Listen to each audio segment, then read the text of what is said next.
جی بالکل دا مخال زه په ګیدړ کلي کې موجود یم چېرته چې سیلاب ډېر زیات روانکارۍ کړې دي. دلته کې د پاکستان پیټریاټک یوت لخوا چې کوم پری میډیکل کیمپ لګېدلی دی هغې کې 22 ډاکټران د اسلام آباد او د پیښور د لارج او د مختلفو هسپتالونو کې چې په ډیوټۍ باندې دي هغه رابلل شوي دي. ورسره پری میډیسن خو هم ورکوي. تاسو زما شاته ګورئ چې په سوونو زنانه دې وخت کې دغه ډاکټرانې چیک اپ د هغې کوي. دغه شانتې تاسو په دې فوټیج کې ګورئ چې بهر کوم میل دي نو هغې چیک اپ روان دی. نو دلته کې به زه مشر سره خبرې ترې کوم چې په کوم مقصد باندې دا ځای سلیکټ کړی دی او په دې موقع باندې دوی څه وایي څه به وایي. جی بسم الله الرحمن الرحیم. ټول اول خو زه د میډیا او د ضلعي انتظامي ډیره شکریه ادا کوم چې هغوی موږ له دغه ځای آیډنټیفای کړو. موږ ته وویل چې په دغه ځای باندې چې کوم دی نو اوسه پورې نه میډیکل کیمپ شوی دی او نه ولا څه داسې ریلیف راغلی دی.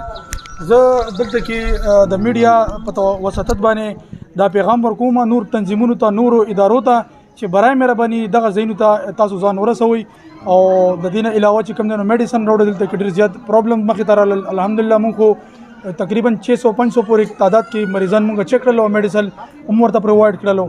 جی صحیح ډېره مننه.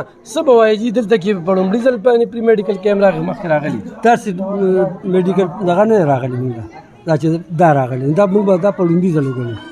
صحیح ده جي څه به وایي جي؟ اعوذ بالله من الشیطان الرجیم بسم الله الرحمن الرحیم.